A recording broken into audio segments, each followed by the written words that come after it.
All right, let's talk about one of the most, truly game-changing events of the 20th century, the Russian Revolution.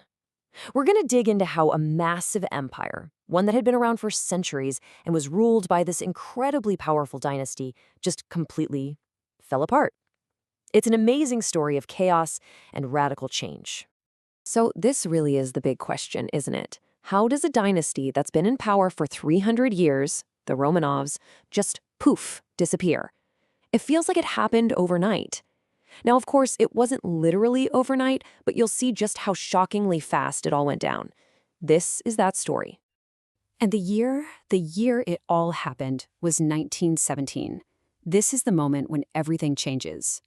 In just a few short months, hundreds of years of rule by the Tsars? Gone. Wiped off the map. And from the ashes, something entirely new was born. The world's very first socialist state. Now, an explosion like this doesn't just happen out of the blue. Russia had been a ticking time bomb for decades. It was like a giant pressure cooker, with the heat just getting turned up and up and up. So to really get what happened in 1917, we've got to look back at just how fragile this empire was. It was already right on the edge. Okay, so you can see all the cracks starting to form here. And what's wild is how they all fed into each other. It was a perfect storm, really. First, you've got the political side. The Tsar had absolute power. There was no real democracy, and the parliament, the Duma, was basically powerless. Then, economically, things were a mess. Peasants didn't have enough land, factory conditions were brutal, and the gap between rich and poor was just immense. Socially, it was a super rigid system. If you were born a peasant, you died a peasant. And then the military. Oh man, a humiliating loss in the Russo-Japanese War, followed by just devastating losses in World War I. That was the last straw for so many people. It showed the whole system was just broken.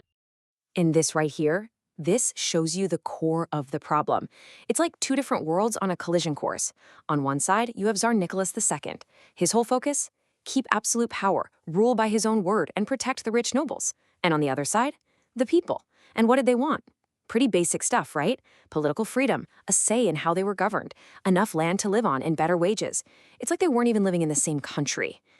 So all that tension finally boils over, and that brings us to 1917 itself. And here's something you've really got to get.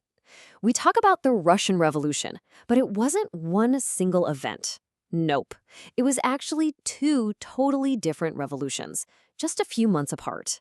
And each one pushed Russia into even more extreme territory. Look at how fast this all happens. It's incredible. So it starts in February on their old calendar, with massive protests over food shortages. People are starving. And just like that, the Tsar is forced to step down, abdicate, gone.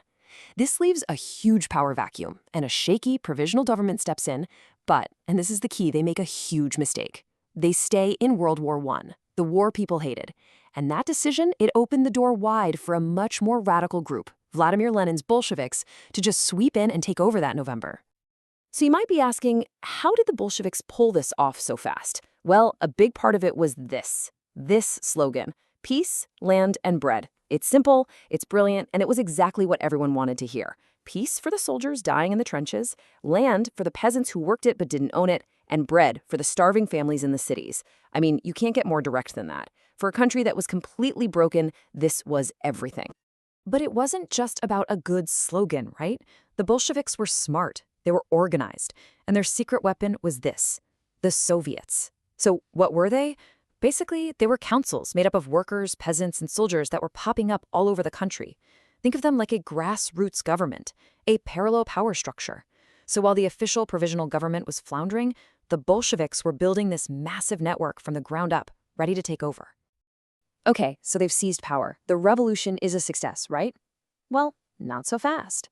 Grabbing power is one thing. Actually keeping it, that's a whole different ballgame. What came next wasn't the end of the fighting. No, it was the start of something even worse, a brutal, bloody civil war to decide what Russia would become. This really breaks down that chaotic period. So first, the Bolsheviks grab power in late 1917.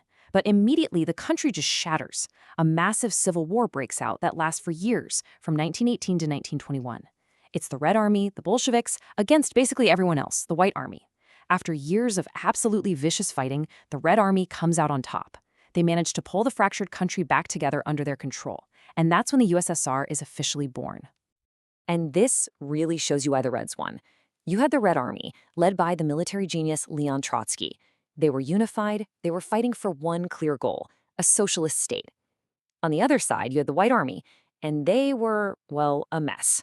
It was this loose, cobbled-together alliance of everyone who hated the Bolsheviks, royalists, liberals, even foreign countries.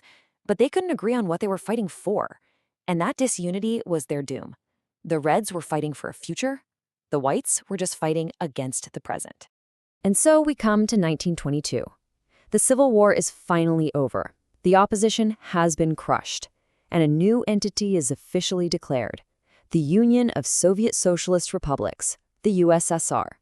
The world's first great socialist experiment was now a reality. But this story doesn't just end at the borders of Russia. Not at all.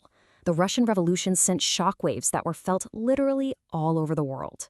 Its legacy would go on to define, well, pretty much the entire rest of the 20th century. So let's break down that global impact. I mean, why does this matter so much today? Well, first, it ended a 300-year-old dynasty. Just gone. It established the very first socialist state, the USSR, which was a huge deal. It then inspired other communist movements in revolutions everywhere. Think China, Cuba, Vietnam. It also pushed forward some really radical ideas for the time, like workers' rights, women's equality, and education for everyone. But maybe most importantly, it fundamentally challenged the way the world worked. For the first time, there was a real, powerful, global alternative to capitalism. And this right here, this is the conflict that would shape the next 70 years. The revolution basically drew a line in the sand for the entire planet. On one side, you had communism, a planned economy controlled by the state, one-party rule, and collective ownership of everything.